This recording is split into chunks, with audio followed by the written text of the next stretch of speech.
So apparently one word is all it takes for you to change your mind and not purchase a game on Steam. You've watched every trailer, followed the coverage for years, saved up the money, and then right above the buy button you see the word mixed, and suddenly the game you were sure about 10 seconds ago doesn't look so exciting anymore. That one word is now worth hundreds of millions of dollars industry wide, and today we actually got the numbers proving it. So Steam reviews launched back in 2013 when the platform had roughly around 7 million concurrent users. At that size, reviews were useful, but they weren't exactly a financial weapon back then. Fast forward to today, the Steam peaks at over 42 million concurrent players.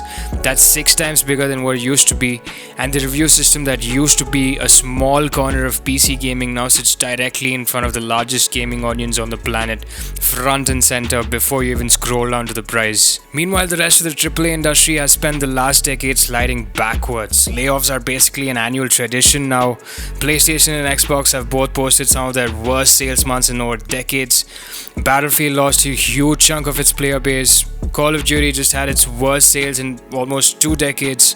Dragon Age nearly took its entire studio down with it. Ubisoft's flagship franchises have dragged the whole company towards collapse, and Halo campaign Evolved got fried within hours of launch, peaking at just 25,000 concurrent players on Steam, reportedly only 1% of its total player base on PlayStation. So Steam is basically the only major player that kept growing this whole time, and that's not a coincidence. So Games Discover had recently run a survey specifically on how people use Steam reviews, and the results are brutal for publishers. Over 70% of players check reviews before buying, either always or most of the time. More than 20% will walk away from a game that's rated mostly positive, not even negative. And once the game drops to mixed or below, that's 30.8% of the people that bail out. When it drops to mostly negative, and that number climbs to 34.6%. The sales conversion data is where it really hits home. Games sitting in that 60 to 70% review range only convert about 18% of their wishlists into the first month's sales. Crossover into 70% plus territory, and that jumps to 29%. Games above 95% positive convert 51% of wishlists into sales. So dropping from great to mixed doesn't cost you a small dip. It can wipe out a third of your potential sales and nearly 2/3 compared to the best reviewed games on the platform. Now here's the part that I think most people miss out on. On Steam, you see the review score before you see anything else.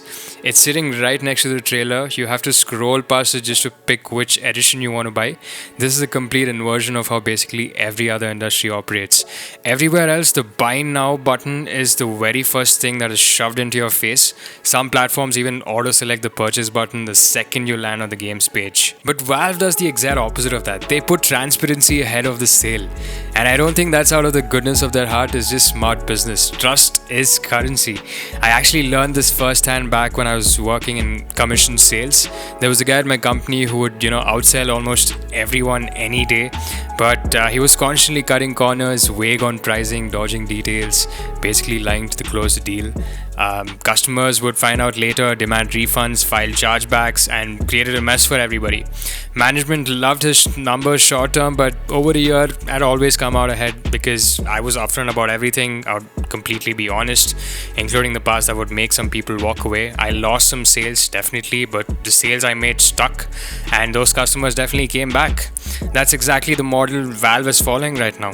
Because trust is currency. Full transparency costs them some impulse buys, but it also means fewer refunds, fewer support tickets, and customers who trust the platform enough to keep spending on it, which is probably why Steam is now one of the most profitable companies in the entire games industry. And publishers definitely hate this because that same trust is now costing them sales they used to get for free. Multiple outlets have reported Ubisoft had internal talks with Valve about hiding concurrent player counts. Developers and journalists have publicly called for tighter moderation of user reviews. Some devs got angry that Steam clearly labels whether a reviewer paid for the game or got it free.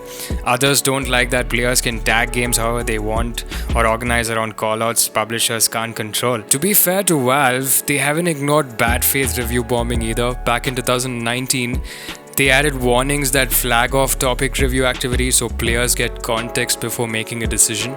But notice what they didn't do. They never remove or alter the underlying score. When developers pushed Valve to delete or change scores they didn't like, Valve's response was basically, we're not in a position to verify what's true in a review. And removing reviews creates its own trust problem since players start wondering what's being hidden.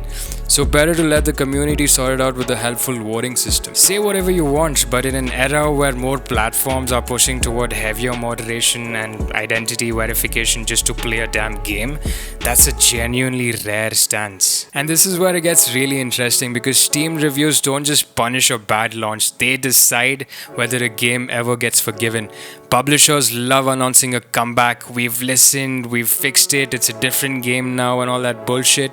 None of that even matters if people still playing say otherwise. I asked my audience directly when a poorly reviewed game claims it's been fixed, what do you actually trust? 71% said recent Steam reviews, 23% said content creators, and 6% said patch notes, and the gaming journalist basically got a flat 0. Monster Hunter Wilds is the textbook example. It sold around 10 million copies in its first month, then performance issues dragged it into overwhelmingly negative territory, and it only added about 1 million more copies over the entire following year. Capcom insists it's fixed, recent reviews say it's mixed.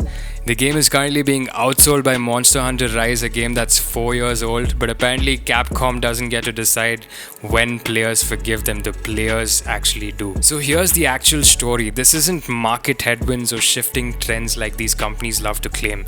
Consequences are just arriving faster now because information moves faster.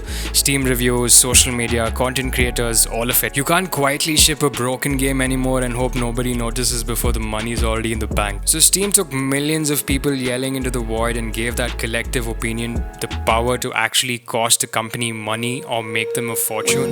Good games get a way to succeed without a marketing budget. Bad games have nowhere left to hide, and whether it's messy sometimes or not, I'll take that over letting publishers control what you're allowed to know. Do you actually check Steam reviews before buying a game? Let me know in the comment section. Like, comment, and subscribe, and I'll catch you on the next one. Peace!